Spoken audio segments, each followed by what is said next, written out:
All right, Kevin back with you for another episode of the $1 Million Relationships Podcast. And today I'm here with Matt Goynes. Matt, welcome. So awesome to have you on the show today.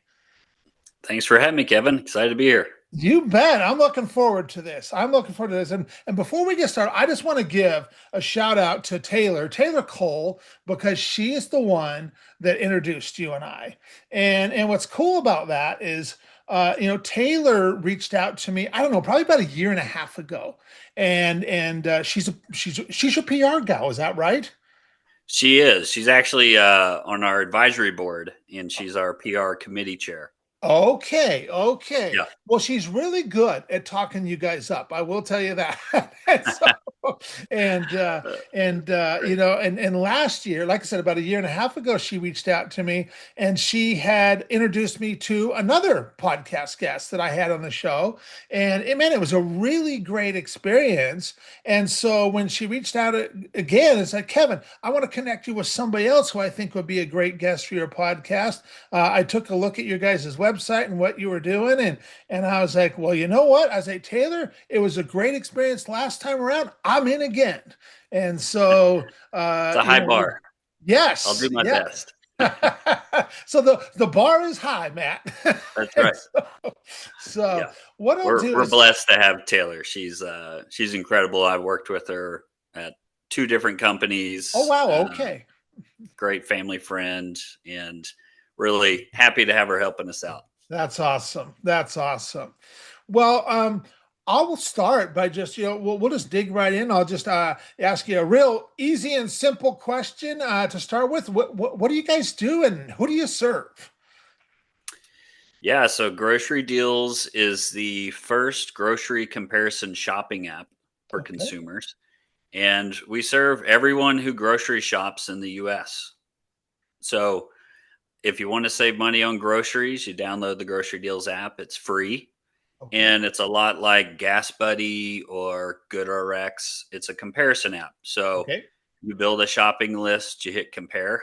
It looks at all the stores around you and tells you where you can get your shopping list the cheapest. Gotcha. And I'm personally a Albertson shopper. Mhm. I do a comparison every week, and just based on kind of 14 to 15 items I typically get every week for the family, I save like $60 a week just by comparing. It'll say, Wow. hey, Walmart's the cheapest or Target's the cheapest. And if I'm willing to switch as a consumer, I Mhm. can go get those exact same items at that store and save. So it's really wonderful. Everyone's dying for any sort of help you can get with grocery prices right now. It's the biggest problem in America, I'll according to tell you, it CNN. is, isn't it? I mean, I see Yeah, people talking about it all, especially like in those local Facebook groups, for your local communities and stuff. Man, people are right. talking about it all the time, like how expensive groceries have got. Yeah. And Yeah. I saw a recent stat the other day. It said the average family of four spends $1,600 a month on groceries. yeah, And for most people, that's more than their mortgage. yeah. I mean, it's right up there with mine. So yeah, it's a significant expenditure, and any dollar that you can save there absolutely helps. So Yeah, you bet. So what inspires you most about the work that you guys are doing, the impact you guys are making, Matt? what inspires us the most? I think it's really just doing God's work. We're a kingdom values based company. One of the reasons we started this was for the single mom who is on food stamps and struggling. Maybe she has a budget, and a lot of times, the kids are like, "Hey, I want raspberries, or I want something that's not on the budget." And raspberries, they're like $10 a carton. Yeah, So yeah. they have to exclude that, and they say, "Sorry, can't get it." And that was really the precipice around it, was for that single mom who's struggling. And if we can just stretch her budget, and maybe it's $200 a month SNAP budget, if we can help her stretch that to $300, Yeah, that's significant. And totally. then as we started building it, we realized, hey, everyone needs this. And I know very, very wealthy six-figure guys that how they stay wealthy is by being thrifty, and they're doing it on their own. This one guy I know, he's like, I've been going into stores, writing down my own lists and their prices and comparing it manually. And so it really is for everyone. Yeah. I mean, even for me, it's like, hey, I mean, who wouldn't want an extra $20 a week, Yeah. especially if you can get the same items Yeah. just by switching stores. And I think that's one of the biggest unknowns for consumers, and we're the first in the space to bring this type of comparison shopping app to consumers. Okay. But people just don't know. I think in our heads we know Walmart's cheaper or HEB's cheaper. We just don't know how much cheaper Mm-hmm. because it's Mm-hmm. just not publicly available Sure. information unless you're Yeah. going to each site. And when I found out, I knew I was kind of overpaying at Albertsons, but it's the closest, and the deli guy knows my name, and I know where all the aisles are. I like to get in and Sure. out. And then I found out I could save like $60 one week just by switching. I was like, done. I'm Mm-hmm. switching. Absolutely. Mm-hmm. So yeah, it's been exciting to see those differences, and that's what we're hoping consumers will really start adopting and make it part of their weekly shopping habit. Yeah. Yeah. So how did grocery deals even come to be? I mean, what was the first conversation that you guys had that even led to this, oh, we should do this thing? Yeah. The first conversation was my partner Mike gave me a call, and it's one of many calls he's given me over the years to kind of bounce ideas off me. Hmm. And Mike is a serial entrepreneur. This is his fifth company, and he's come up with several ideas over the years, and kind of uses me as a springboard to bounce stuff off of and get my Okay. opinion. And he's had some great ideas that have turned into be super profitable businesses, and he's also had some very crazy ones. Um, so you never know. This guy's brain is constantly thinking of new ideas. He's a great innovator in that aspect. So he called me and he said, "Hey, I know you have experience in mobile app marketing. You were kind of an early pioneer in that, and back in 2010 with Expedia. I have this idea for this grocery comparison shopping app and wanted to get your thoughts on it." And my very first thought was, there's no way this hasn't been done before. Hmm. No way. And I said that. And he's like, dude, I researched it. It has not been done. This is crazy. I know it's one of those ideas that it's so common sense. It's not like we invented something crazy new. This Hmm. is a common concept. I mean, I've worked at Expedia, and the travel industry has literally over 100 travel comparison websites. It's Yeah. that common in the space.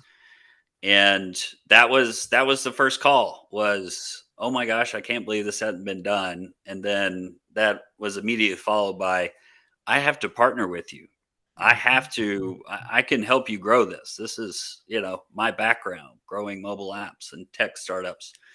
Like, we have to do this. And I've been the guy who's always over the years said like, oh, I thought of that first. And oh, I had this great idea, but then someone else ended up inventing it or growing Hmm. it into a Hmm. multi-billion-dollar company. And I've always had that failure to launch.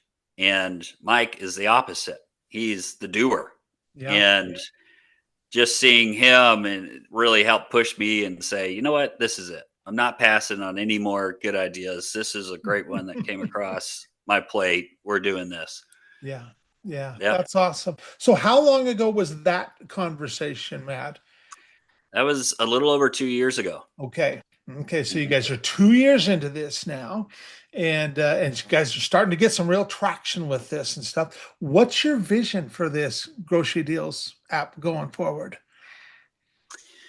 The vision is that it becomes a staple of every household, and it Okay. becomes a starting point of whether you're about to go on a grocery shopping trip and you're going to go in store, starting with the app, doing a comparison to find out where you can go to save the most money, or if you don't go in store and kind of time is more valuable to you than money, and you use Instacart or delivery service, Mhm. starting with us first and doing a comparison to even selecting which store your driver goes to, your Instacart shopper goes to, can still save you 60, $40, depending on your list.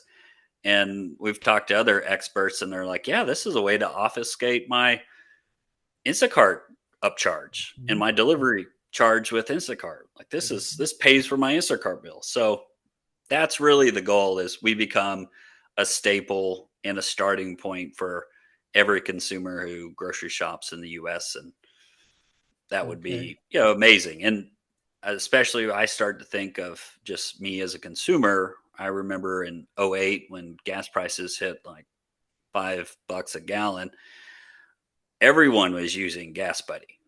Everyone. I mean, and it was incredible the savings you can get just by driving a half a block away to another gas station. So that's ideally what we want. We're in that same kind of moment in time where grocery Mhm. prices are so high. We just think this is a great way, There's perfect timing way for this right way now. better than coupons. I Yeah. mean, Yeah. coupons you can maybe save $7, $8, but every comparison, it's significant. So So now you brought up coupons, and I was already thinking about it because previously you were talking about single moms and stuff, and I mhm. and I and I bet lots of single moms do the coupon thing and stuff. Does this like get rid of the need for them to do the couponing and stuff? Because that could get really time consuming too. Yeah, I don't think it gets rid of the need. I think Okay. it's supplemental, very Okay. complementary to it. It doesn't negatively affect it in any way. Mhm. And in fact, that is something we're actively exploring to get integrated into the app, is Okay. coupons and these Okay. CPG coupons, because that could drastically affect the comparison results. Hmm. Walmart may be the cheapest in the comparison, but if Kroger has more coupons, they may end up being the cheapest after all Yeah. the coupons are applied. So that is where a big focus of ours in 2026 is Okay. getting with these retailers and CPG brands and saying, "Hey, you already have these coupons out there. Let's just get Hmm. them in the app." Yeah. So now I'm a complete outsider. What is CPG brand? I don't know what CPG is. Oh, sorry. Yeah, I never want to be one of those guys who just uses a bunch of acronyms. So I'm glad you called me out on that. Consumer packaged goods. Okay. And so that is essentially anything that's sold inside of a grocery store, Okay. or could be convenience store, any Gotcha. retail store. But if you think like Cheerios and Kellogg's and Coca-Cola, Dr. Pepper, Mhm. Frito-Lay, all Mhm. those are CPG brands. Okay. Gotcha. Gotcha. Okay. So now that we've got a little bit of context set here, I want to switch gears just a little bit in our conversation, and I want to move over to the relationship side of this. And so I just want to start off by asking you, Matt, have you ever been introduced to a person or persons who completely changed the course of your life or your business, so much so that much of what you have today would not be possible if not for this person or persons? And I'm just really excited to hear your story and your experience around this topic of relationships. Yes. Yeah, I did a lot of thinking on this and reflecting. And yes, several people. It's not Okay. just one that I can point to, Okay. but several people. My dad being one of them, uh, uncles, friends, my wife, has really all been, great people that I can learn and grow from and be inspired from. So yeah, I'd love to say it was just one person. That'd be much easier, but yeah, it really is. I try to learn and gather anything I can from anyone who's in my life. Even my children, I can learn from, Yeah. patience and other things. So yeah, it's really a bunch of people. Yeah. Well, yeah, I'll second that because having kids, we got seven of them, and that will definitely help you create patience. and so, and Yeah, yeah. so, Wow, so, 7. yeah, and so you were, and I want to frame this right because I only want to go down a path if you're cool with it and stuff. But before we hit the recording, you had also mentioned mentors, and you also mentioned people that were maybe like really positive influences in your life, and maybe there were some people that weren't, but you also learned an incredible amount from them too. And so I want to just dig in deeper and just as and like I said, I just want to go down a path that you're cool with going down and stuff. But Yeah. what comes up for you when you brought that up to me before? Yeah. It's definitely, I think it kind of goes back to I used to be in mixed martial arts and I used to coach and corner fighters. And I would tell them, you learn more from your losses than you do your wins. If you just go Mhm. in there and, knock the guy out in 10 seconds, you don't learn anything. But if you get beat and you get exposed, then you learn things that you can build from and grow. And that's how I look at a lot of the bad, bosses or friends or even mentors that I thought were helping me out at the time, um, but really ended up negatively affecting my life, Yeah. steering me in different directions, making me question myself. And I've learned just as much from those. Unfortunately, Yep. it's kind of like the standard, bully confrontation. 30 years later, you confront your, elementary school bully, and Yeah. they're like, well, I made you the person you are now. So you should thank me for beating the crap out of you every day. Well, and When you're the going reality through is it, there's probably some truth in that too. there is some truth to it. Yeah. And, it doesn't mean that the trauma is not going to be there. And Yeah. of course, when you're going through it, you're just devastated. Totally. But if you don't learn from it, then all that was wasted. It was Yeah. all for naught. And Yeah. so I try to gather anything I can from anyone. And if I can learn from someone who has learned the hard way, why wouldn't you? Yeah. It drives me crazy when I see guys that have so much ego. Oh, I know how to do this and I can do it myself. And it's like, why would you want to learn something the hard way? Why Mhm. wouldn't you want to learn from some of these old timers who've been there, done that, and can give you guidance? And Yeah. so, yeah, I try to pull from all of it, including the negative Yeah. experiences. You bet. I mean, I think of some of the experiences I've had that would be considered negative, and yeah, it's like the some of the most painful things that we go through, some of the Mhm. things that we go through that might cost us the most, like it could be financially, it could be relationally, what have you. It's those things that if we choose, man, we can learn so much from that. And Absolutely.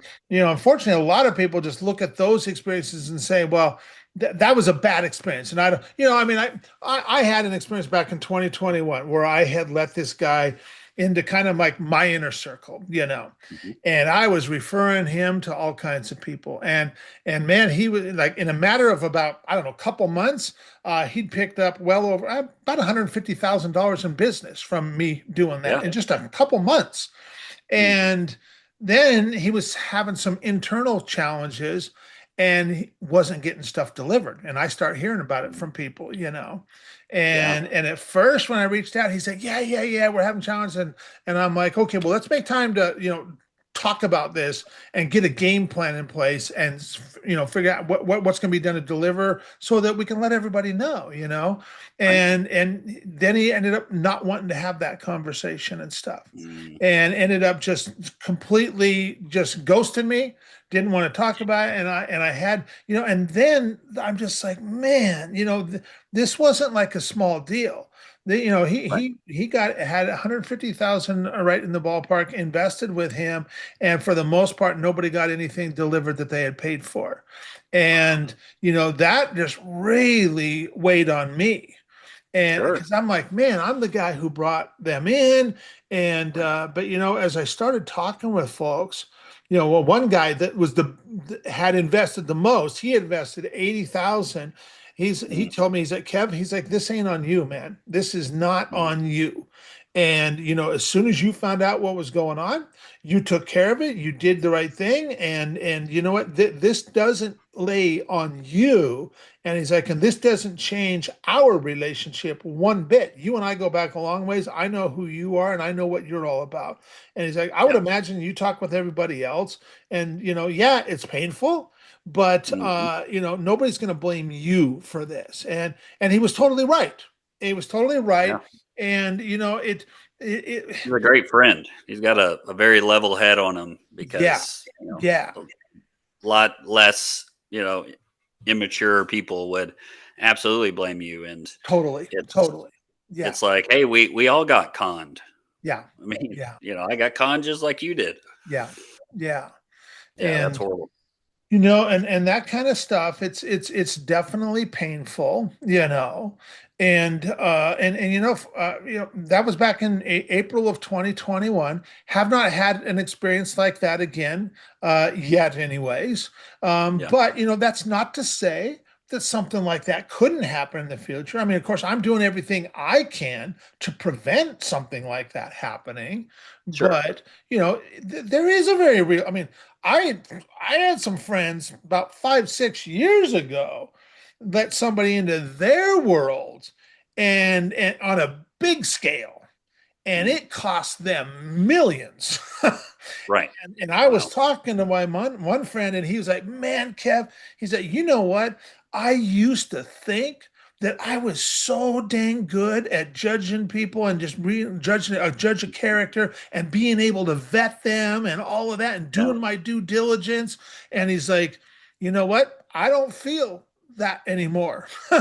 I do I not believe feel it. that way anymore because Yeah. I did not see this coming, and he Mm, just totally took us." right. And but all we can do is put our best foot forward. Right. That's all we can do you know Yeah. You learn from it, and I guarantee you probably ask a few more questions that you never asked yeah, prior to that yeah, because of that experience. yeah. And I think too, a lot of times people will have an experience like that, and all of a sudden now they're like, I don't trust people anymore. Man, people are Yeah. going to have to jump through major hoops in order to earn Mhm. my trust and stuff. And Mhm. yeah, there definitely does need to be some kind of a vetting process and stuff for sure, no doubt about it. But Yeah. I think I'm still more inclined to trust people until they prove to me that they're not trustworthy and stuff. I I'll agree. just start doing some stuff with them and just start, starting a relationship, seeing what we can do together. But I think, at least for me personally, coming from that spot is better than coming from the spot of, well, I'm not going to trust anybody until we do Right. this and this and this and this. And It's a I tough way to think you go miss through out. life. Yeah.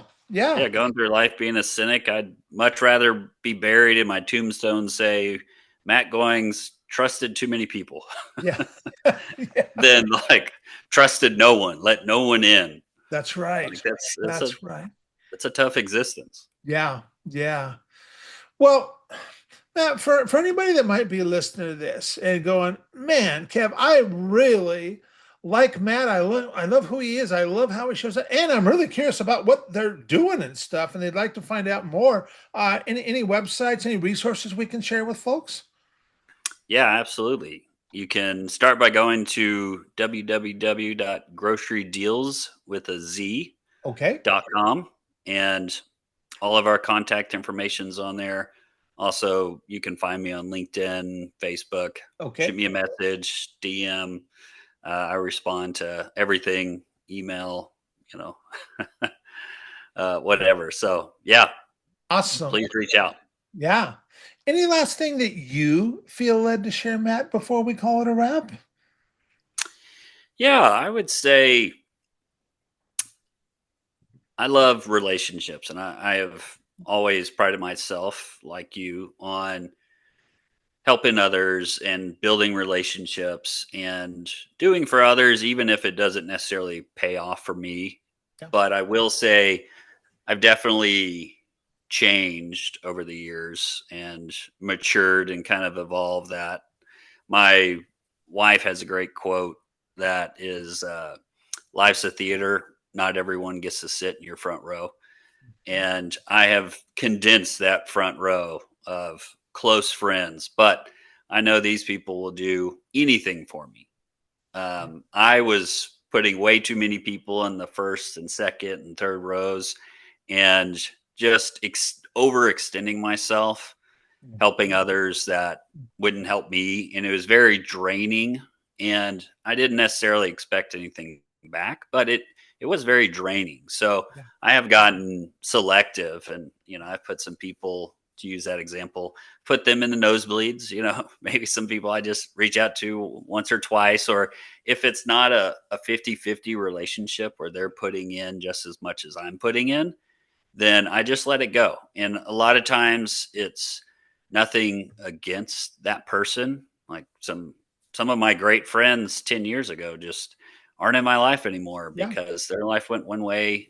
Yep. And I kept always trying to, hey, let's get together for lunch. Let's do this. But I realized I was the one doing that. And I had to Mhm. let that go and say, you know what? They have to put into this relationship too if they want to keep it. Yep. And if not, it's not healthy for me. So that's what I would say to people is, be careful who you put in your front row, Yep. and relationships, they need to be mutually beneficial, 50-50. Absolutely. Absolutely. Yeah. And I'll tell you, there's, I have over the last, 22 years, I've invested seven figures putting myself in masterminds and rooms to meet the right kind of people and stuff.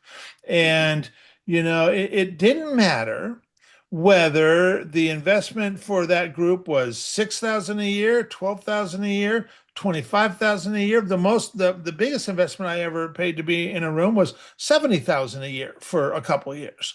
And Wow. it did not matter which room it was. Every single one of those rooms had both givers and takers, Hmm. and which was totally fine because I can navigate my way around and find my people and stuff. But a lot of people aren't so good at that process of navigating, Right. and that's what first got me thinking years ago about, man, what would it be like if you had a room like this where you didn't let any takers, it was all givers, and Yeah. and now 8 years later, we know what happens when you get a bunch of givers together. They all try to outgive each other, and it's a really cool thing to watch, Yeah. so, and It's a if great concept. anything, I part of the work I get to do is because givers, they will a lot of times give to, like, so much, even to their own detriment. Yeah. They'll take care of others before they'll even take care of themselves. And Hmm. a big and it doesn't matter. I mean, how successful somebody is, how big of a business they run, none of that matters. And Right. I've found that a big part of my work is just helping people really expand their receiving muscle. And I would tell them, look, I know you're going to show up and give, because that's Right. that's just how you show up. You couldn't show up any other way.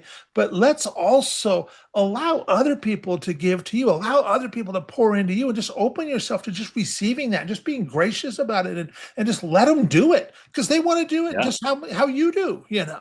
Right. And it's really cool to have that environment and that experience too and stuff.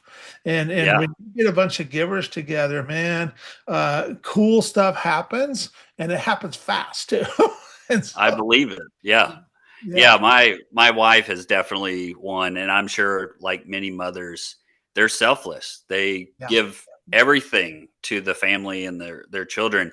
Then they have nothing left. And I tell her all the time, I'm like, go do a friend's night. Go, get your nails done. Like, take some time for you. You yeah, have to invest in yourself, because if yeah, you're drained down to nothing, you have nothing left to give. yeah. And That's right. everyone suffers. So Yeah, yeah, and that receiving, it's tough. It yeah. puts her, she's not used to it. It's Mhm. puts her out of her comfort zone. And I have to almost like force it. Yeah. Like, no, you are taking the night off. Well, I But can totally now, yeah, relate. she And loves it. all my life I've just been this giving, generous guy. But for most of my life, up until 12 years ago, I pretty much sucked when it came to receiving, or God forbid, asking somebody for help, because I just wouldn't do it because I didn't want to bother them. I didn't want to inconvenience them, or maybe in some Mhm. cases I was like concerned about, oh my gosh, what would they think of me if they knew I was dealing with that or And whatever. how much of that was in your head Totally, versus totally. the other person would never think that No, about you. no, It's so funny. It's like, oh, I don't want to put them. What if they think this? And it's yeah, all in your head because yeah, they were probably like, finally, Kevin came to ask totally. me for help. I Yeah, am ready. yes. Amen. Absolutely. That's what's happened. So funny. Yeah. Yeah. Well, Matt, I want to thank you so much for taking the time to have this conversation today. I really appreciate it. I really appreciate you. And I'm excited to get this out there and share it with folks. So thanks so much, man. Well, thanks for having me. And it was a great discussion. Really opened my mind on relationships and giving and taking. So thank you Yeah, for that. And you yeah, bet. appreciate it. You bet.